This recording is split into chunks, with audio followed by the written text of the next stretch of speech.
Whether or not you like Justice League, there was always going to be references and Easter eggs to the DCEU, comics, and other DC films. So without further ado, let's get into the video. Also remember, there are major spoilers for Justice League, Batman vs Superman, Man of Steel, and Suicide Squad.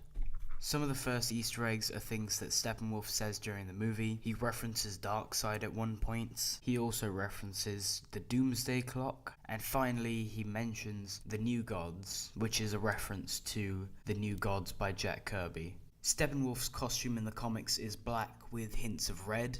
However, that didn't translate into the movie, and it just ended up looking like every DCEU villain so far. Also, his skin in the comics is darker. However, the actor playing Steppenwolf, Kieron Hinz, is white. In the ancient battle against Steppenwolf, we do see a Green Lantern, and while we didn't get a close look at his face, I think he's Tomar Ray, the fish-looking Green Lantern from the Green Lantern movie. But the identity of the Green Lantern still isn't confirmed yet. Also in the battle, we get to see Zeus, Diana's biological father, but he's killed by Steppenwolf. At one point in the movie, the team are sitting in the Flying Fox, and Aquaman says how he admires Wonder Woman. We later find out that this is because Wonder Woman has a lasso around Aquaman's foot. This could be a reference to Flashpoint, where the same thing happens, except Aquaman confesses his love for Wonder Woman, indirectly kicking off the Atlantean versus Amazonian War. Barry Allen gets a job as a CSI at the end of the movie, like he does in the comics and the TV show.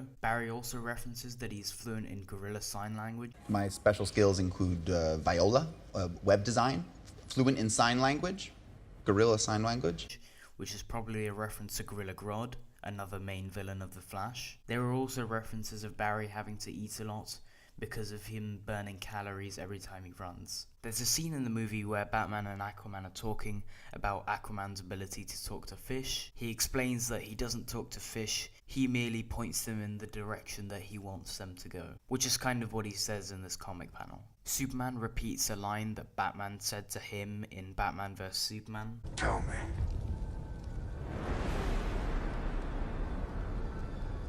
Do you bleed?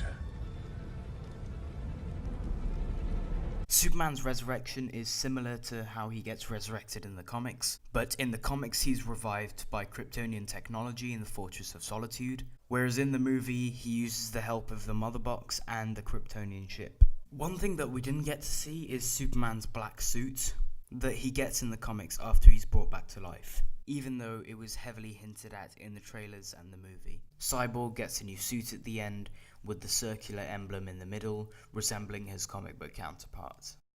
Pretty much all of the costumes are more lighter than they were in the previous movies, probably because Justice League is a lighter film than BVS, and contrary to popular rumours, the Flash never gets a second suit.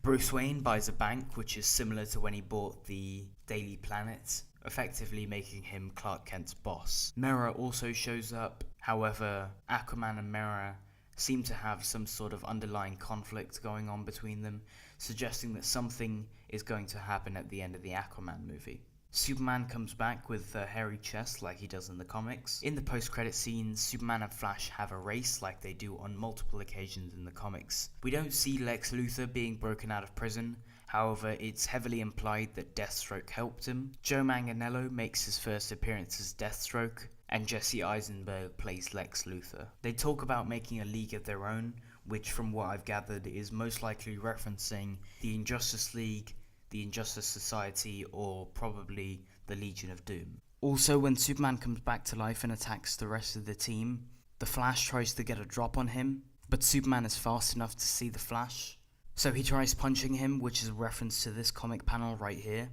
At the end of the movie, Bruce, Diana, and Alfred walk into what I think is Wayne Manor, and they talk about having a big table with 6 chairs, which references the Hall of Justice, the Justice League's base of operations in the animated series and the comics. However, the Hall of Justice was seen in some behind-the-scenes photos, but we never saw the outside of it. There is no confirmation that all of the deleted scenes will be on the Blu-ray or DVD, however there is a significant amount that was in the trailers but didn't make it into the final movie, and was reflected in the movie's runtime. But instead of me listing all of the moments that didn't make it into the movie, I'm going to put together a slideshow of everything not included in Justice League. But anyway guys, I hope you did enjoy the video. If you did, be sure to leave a like, and if you're new around, be sure to hit that subscribe button. But that's all for today, and I'll see you next time. The others. Where are they? Organic and biomechatronic body parts. He's a cyborg. You should probably move. Whoever you're. It has to.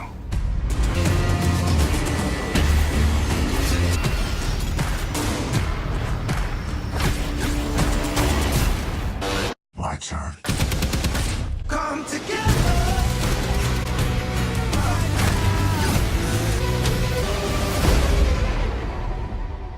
Shall we? I'm looking for warriors, building an alliance to defend us. He said he'll fight with us? More or less. More or more less? Probably more or less. He said no. He said no.